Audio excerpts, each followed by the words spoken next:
Neste fim de semana, o mundo testemunhou uma das missões de resgate em tempos de guerra mais ousadas dos últimos tempos, depois que um avião de guerra americano foi abatido em pleno território iraniano. Enquanto equipes de resgate em combate e operadores especiais vasculhavam o território iraniano, o tempo corria para um ataque muito maior que poderia iniciar uma nova fase do conflito, com uma série de ataques dos Estados Unidos e de Israel contra a infraestrutura energética iraniana, que pode acontecer já nesta noite. Aliados do Irã pressionam o país a aceitar uma nova proposta de cessar-fogo do Paquistão, que encerraria o conflito em breve. De um jeito ou de outro, esse conflito pode mudar drasticamente nas próximas 48 horas. Então vamos falar sobre isso. No início do episódio de hoje, é especialmente importante que a gente faça uma ressalva. Este episódio está atualizado ao máximo do nosso conhecimento e capacidade no começo do dia, terça-feira, 7 de abril, horário local do Irã. Mencionamos esse detalhe sobre o horário por dois motivos, aos quais vamos voltar ao longo do episódio. Estados Unidos e Irã receberam proposta de cessar fogo do Paquistão, supostamente apoiada pelos principais aliados do Irã, Rússia e China. Hoje, o presidente dos Estados Unidos, Donald Trump, prometeu uma grande escalada contra o Irã em mensagem nas redes sociais. Terça-feira será o dia da usina e da ponte, tudo junto em um só. No Irã não haverá nada igual. 3 pontos de exclamação. Abram o estreito, seus malucos, ou vocês vão viver no inferno. Apenas aguardem, tudo em maiúsculas. Louvado seja Alá, presidente Donald J. Trump. Assim, basta dizer que esperamos que hoje seja um dia movimentado de notícias, seja por causa do acordo de cessar fogo ou pela promessa de Trump de uma campanha de bombardeios intensificada, ou, nessa linha do tempo extraordinária em que estamos vivendo, possivelmente ambos ao mesmo tempo. Fiquem tranquilos, voltaremos para discutir qualquer grande acontecimento assim que ocorrer. Hoje, no entanto, gostaríamos de começar com a história que dominou as manchetes globais durante todo o fim de semana. A operação americana para resgatar os 2 tripulantes de um F-15E Strike Eagle, depois que ele foi abatido sobre território inimigo no sudoeste do Irã na última sexta-feira. Apesar de muitos detalhes da operação de resgate serem confidenciais e alguns talvez nunca serem divulgados, já há informações e depoimentos internos suficientes para formar um quadro claro do ocorrido. Segundo Trump, na segunda-feira, o F-15 foi atingido por um míssil disparado do ombro. O piloto e o oficial de sistemas de armas ejetaram-se durante a queda da aeronave. Flutuando de paraquedas ao vento, os 2 se separaram e teriam ficado feridos. O piloto foi rapidamente resgatado pelas forças dos Estados Unidos na sexta, mas o oficial de sistemas de armas, ou WSO, não foi resgatado. Apesar de ter sofrido ferimentos graves, o WSO americano conseguiu fugir do local onde seu assento ejetável pousou antes que as equipes de busca iranianas chegassem para capturá-lo. Mesmo isolado em área remota e acidentada do país, o WSO foi alvo de busca intensa de Washington e Irã. O governo iraniano ofereceu cerca de 66 mil dólares americanos de recompensa a quem encontrasse os aviadores vivos.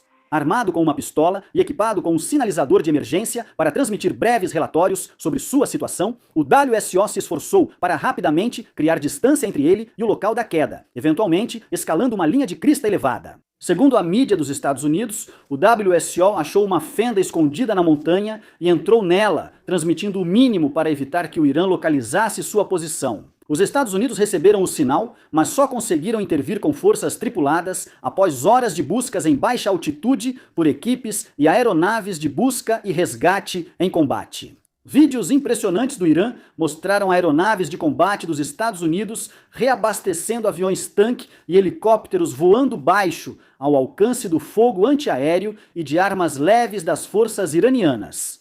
Durante a busca, os Estados Unidos sofreram danos em outras aeronaves, como um A-10 que foi abandonado em território aliado após ser atingido sobre o Irã e retornar avariado pelo Golfo Pérsico.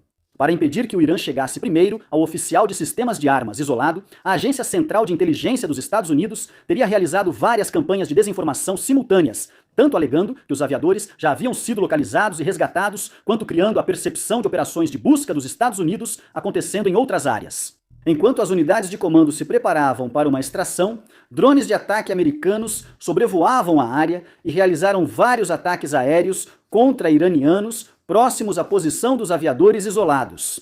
Eventualmente, os Estados Unidos organizaram uma tentativa de resgate usando até 150 aeronaves de asa fixa e helicópteros. Para realizar isso, as forças dos Estados Unidos primeiro estabeleceram uma área de preparação em solo dentro do território iraniano, onde um campo de pouso foi capturado e usado para sustentar operações mais profundas no país. Esse local foi geolocalizado perto de Isfahan, área sensível onde os militares iranianos já tinham presença substancial antes da guerra. Avançando com centenas de militares de operações especiais, as forças dos Estados Unidos teriam ocultado do movimento com ataques aéreos, solicitados pelo oficial isolado de sua posição em uma criste a cerca de 2.100 metros de altitude ou 7.000 pés. Os Navy SEALs foram encarregados de resgatar o WSO do esconderijo, planejando retirar a equipe com helicópteros Black Hawk e aviões C-130 de decolagem e pouso curtos. Essas aeronaves foram deixadas para trás após o trem de pouso do C-130 atolar na lama. As forças dos Estados Unidos foram exfiltradas com apoio de uma equipe que chegou em aeronaves C-200 e 95 altamente modificadas e secretas, raramente reconhecidas em sua função operacional. Os Estados Unidos destruíram as aeronaves presas na pista para evitar que sua tecnologia caísse nas mãos dos iranianos. Embora Teherã diga que suas forças destruíram as aeronaves e impediram a fuga de Washington de um campo de pouso abandonado. Autoridades dos Estados Unidos disseram anonimamente à mídia americana que a extração foi uma das mais complexas da história das operações especiais americanas. Ao resgatar os 2 aviadores americanos, Washington evitou por pouco uma crise de reféns em que um prisioneiro americano sobrevivente poderia ser usado pelo Irã para obter condições de paz favoráveis ou como peça de propaganda do regime iraniano. Em um momento em que pesquisas de opinião pública sugerem que a guerra do Irã já é bastante impopular nos Estados Unidos, um prisioneiro de guerra americano sob custódia do Irã poderia, em tese, fortalecer o apoio americano para trazê-lo de volta para casa. Mas era mais provável que inflamasse a raiva sobre os riscos que a guerra representa para as tropas americanas. Washington ressaltou a extração bem-sucedida como prova do poder aéreo dos Estados Unidos, citando Donald Trump nas redes sociais. Conseguimos realizar ambas as operações sem que nenhum americano fosse morto ou ferido. Só prova, mais uma vez, que alcançamos uma dominância e superioridade aérea esmagadora sobre os céus iranianos. Agora, em termos práticos, a extração custou aos Estados Unidos, no mínimo, centenas de milhões de dólares, já que as 2 aeronaves C-130 modificadas destruídas no Irã estavam avaliadas em mais de 100 milhões de dólares cada uma. Esses custos podem ser aceitáveis para Washington, considerando as circunstâncias. Nenhum militar dos Estados Unidos foi ferido ou morto na operação de resgate. Agora, antes de passarmos para as notícias de outras partes do conflito no Irã, gostaríamos de reservar um momento para falar sobre o Front Stoco, o site premium da nossa equipe, portal de notícias escritas e referência completa para análise de conflitos globais. No Fronts, contamos com jornalistas premiados e especialistas para trazer análises sobre guerras, tensões e a geopolítica mundial. Também disponibilizamos episódios exclusivos em vídeo toda semana e a nossa Briefing Room, uma coletânea aos sábados com histórias pouco conhecidas do mundo todo. No War Fronts, oferecemos conteúdos gratuitos, semanalmente, incluindo a newsletter War Fronts Weekly, 2 vezes por semana, sobre conflitos mundiais. O melhor é que o War Fronts custa só alguns dólares mensais ou 50 por ano. Acesse o site e assine se gostar. Agora, de volta ao Irã. Apesar do destaque da operação de resgate americana no Irã nas manchetes do fim de semana, ela não foi o único evento relevante no conflito. Diante do que só podemos descrever como uma enxurrada de notícias deprimentes desde o início da guerra, ou na verdade desde o começo deste ano, vamos começar com um pouco de otimismo. Nas primeiras horas da manhã de segunda-feira, o Paquistão apresentou uma proposta de cessar fogo tanto ao Irã quanto aos Estados Unidos, após o que aparentemente foram algumas horas muito intensas de negociações nos bastidores. O acordo instituiria um cessar-fogo temporário imediato, se aprovado por Irã e Estados Unidos, permitindo que um acordo de paz mais amplo entrasse em vigor após 15 a 20 dias. A proposta foi criada pelo Paquistão, pelo vice-presidente dos Estados Unidos, J.D. Vance, e pelo chanceler iraniano Abbas Araghchi, segundo uma fonte anônima que falou à Reuters. Infelizmente, o Irã rejeitou a proposta de cessar fogo em poucas horas, enviando uma resposta que basicamente pede para que os negociadores ou acabem com a guerra de forma permanente ou se retirem. A mídia estatal iraniana listou exigências para uma paz duradoura, fim dos conflitos no Oriente Médio, alívio das sanções ao Irã e ajuda direta à reconstrução, sem citar mudança de regime. Essas condições são inaceitáveis para os Estados Unidos. Então, apesar do avanço da proposta do Paquistão, ainda será necessário muito mais trabalho para que as partes cheguem a um acordo. Trump confirmou na segunda-feira aos repórteres: fizeram uma proposta significativa, um passo importante. Não é bom o suficiente. Agora, de acordo com algumas fontes, tanto a Rússia quanto a China estão interessadas em ver o Irã aceitar um cessar-fogo temporário, aumentando a possibilidade de que possa haver um avanço nos próximos dias.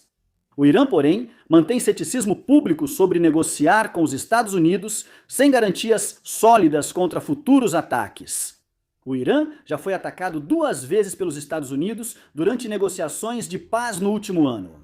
Segundo o relatório do Axios, autoridades iranianas disseram aos mediadores que não querem repetir situações como Gaza ou Líbano, com cessar-fogo apenas formal, permitindo ataques dos Estados Unidos e Israel a qualquer momento. Durante as negociações de cessar-fogo, Donald Trump ameaçou com fogo e enxofre, inclusive com a postagem citada no início do episódio. Trump afirmou que o Irã tem até hoje 20 horas, costa leste, para reabrir o Estreito de Hormuz, no dia do lançamento deste episódio. Basicamente, Trump está ameaçando realizar uma série de ataques contra pontes, usinas de energia e outros alvos de uso duplo que podem ajudar a sustentar o esforço de guerra do Irã, mas que, em última análise, são de natureza civil. Essa ameaça colocou Trump sob críticas, tanto em Washington quanto ao redor do mundo, com alegações de que qualquer campanha de bombardeio desse tipo constituiria um crime de guerra. Trump, porém, segue firme nos ataques ou na ameaça deles, dizendo na segunda-feira que o país inteiro poderia ser destruído em uma noite, talvez até amanhã. Trump afirmou que o ataque durará 4 horas. Ele disse: "Temos um plano devido ao poder de nossas forças armadas, onde cada ponte no Irã será destruída até meia-noite de amanhã, onde cada usina de energia no Irã ficará fora de operação, pegando fogo, explodindo e nunca mais sendo usada novamente." Fim da citação. Na segunda-feira, Israel reforçou a ameaça de Trump com ações. Naquele dia, aviões de guerra israelenses atacaram uma instalação petroquímica que atende ao campo iraniano de gás natural South Pass, principal fonte de energia doméstica do Irã. Na última vez que South Pass foi atacado, o Irã retaliou, danificando gravemente uma instalação de gás natural liquefeito do Catar e atingindo alvos estratégicos, intensificando a guerra. Desta vez, Israel atingiu a instalação que processa o gás natural de South Pass, usada não pelo Irã, mas para exportação.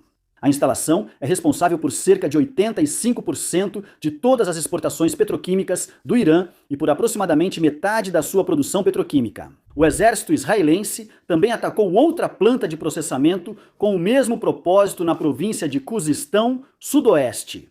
O ministro da Defesa de Israel chamou os 2 ataques de um duro golpe econômico ao Irã. Na madrugada de terça-feira, o Irã retaliou com um grande ataque de drones e mísseis contra tropas dos Estados Unidos na base aérea Ali al-Salam, no Kuwait, onde foi relatado que 15 soldados americanos ficaram feridos. O Irã atingiu um complexo industrial na Arábia Saudita com pelo menos um impacto direto. Em outra região do Irã, Israel matou o chefe de inteligência da Guarda Revolucionária Islâmica em ataque aéreo confirmado pela mídia estatal. O ataque eliminou o chefe da unidade de operações secretas da Guarda Revolucionária na Força Quds, responsável por operações assimétricas e não convencionais do Irã no exterior. A Fox News informou na segunda-feira que os Estados Unidos lançaram seus próprios ataques contra uma instalação de comando iraniana subterrânea profunda em Teherã, usando suas bombas penetradoras de alto poder, enquanto o Irã estava distraído durante a busca no fim de semana pelos aviadores americanos isolados. Israel relatou ataques a 3 grandes aeródromos próximos a Teherã e um ataque aéreo na Universidade de Tecnologia Sharif, uma das mais renomadas do Irã. Uma instalação de petróleo perto de Shiraz foi bombardeada. Na sexta-feira, o premier israelense Benjamin Netanyahu declarou que ataques israelenses, em conjunto com os Estados Unidos na semana passada, destruíram cerca de 70% da capacidade de produção de aço do Irã e causaram mais danos à economia iraniana. As duas maiores usinas de aço do Irã disseram que levarão meses para reconstruir e retomar a produção. Como de costume, a campanha dos Estados Unidos e de Israel contra o Irã não é unilateral, pois mísseis e drones iranianos continuam atingindo alvos na região. Em Israel, um ataque de mísseis iranianos matou 4 pessoas na cidade de Haifa, enquanto a organização Hezbollah, baseada no Líbano, divulgou imagens mostrando o uso de drones de visão em primeira pessoa contra as forças israelenses. Neste fim de semana, as forças de defesa de Israel estimaram que o Hezbollah pode lançar 200 foguetes e drones por dia contra Israel nos próximos 5 meses. Israel ampliou sua invasão terrestre ao Líbano em resposta. Do outro lado do Golfo Pérsico, Arábia Saudita, Kuwait e Emirados Árabes Unidos relataram a interceptação de ondas de drones e mísseis iranianos. Na noite de domingo, o Kuwait enfrentou danos em 2 usinas de dessalinização e várias refinarias de minério foram atingidas no Kuwait e Bahrein. Imagens de satélite de domingo mostraram grandes incêndios ainda ativos em 3 importantes campos de petróleo e gás dos Emirados, incluindo um que queima há mais de uma semana.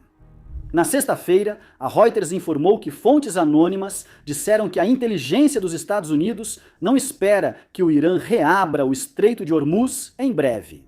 O Irã busca fortalecer o controle do estreito para elevar os preços da energia e pressionar Washington no curto prazo, além de ampliar seu poder geopolítico no longo prazo. Apesar da campanha contínua dos Estados Unidos e Israel, o sucesso de Teherã em ataques de longo alcance indica que o regime ainda está longe do colapso. Na sexta-feira, o New York Times informou que o Irã consegue rapidamente restaurar silos de mísseis e bunkers subterrâneos após ataques dos Estados Unidos ou Israel, voltando a operar em poucas horas. Destacando a resiliência da infraestrutura de mísseis do Irã, Teherã agora lança mais mísseis e drones por dia do que há 2 semanas. Na segunda-feira, a ABC News da Austrália informou que o Irã usa imagens de satélite da Mizar Vision, empresa chinesa, para atacar forças dos Estados Unidos e aliados no Oriente Médio. Às vezes, apenas algumas horas depois, a Mizar Vision publica novas imagens em sua conta Weibo. Em um tom muito mais sombrio, um relatório do final de março da Human Rights Watch revelou que o Irã também está envolvido em uma campanha para recrutar crianças-soldado, incluindo crianças de apenas 12 anos, que o Irã implora para que se voluntariem em defesa de sua pátria. Separadamente, um relatório surpreendente da Citrine Research, empresa de Wall Street sem tradição em jornalismo de conflitos, afirmou que cerca de 15 navios por dia passam secretamente pelo Estreito de Hormuz, apesar dos dados rastreáveis dos transponders e relatos públicos. Segundo o relatório, um analista foi levado de avião a Omã para observar o estreito pessoalmente. Empresas marítimas globais falsificam localizações ou desligam transponders para ocultar travessias do estreito, que provavelmente ocorreram com aprovação seletiva do governo iraniano após pagamento de taxas. Apesar de não ser conclusivo, o relatório indica uma situação bem diferente no Golfo Pérsico do que se pensa hoje. Por fim, não posso deixar de citar o relatório da Agência Internacional de Energia Atômica, ou AIEA, divulgado na segunda-feira, que confirmou impactos recentes de munições perto da usina nuclear de Bashir, no Irã. Lá, representantes da AIEA confirmaram um ataque a 75 metros do perímetro da instalação, embora o local não tenha sido danificado. Confirmando a ameaça a Bashir, a Rosatom, estatal nuclear russa, ordenou a evacuação de 198 funcionários de usinas onde russos gerenciam boa parte das operações.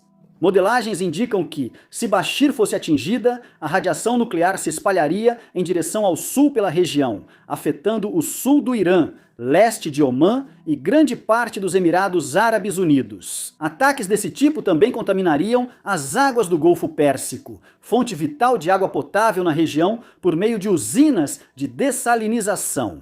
Nem Estados Unidos nem Israel se comprometeram a poupar Bashir, responsável por cerca de 2% da energia do Irã, antes dos ataques prometidos por Trump a toda a infraestrutura energética iraniana. E com essa nota um tanto sombria, obrigado por assistir.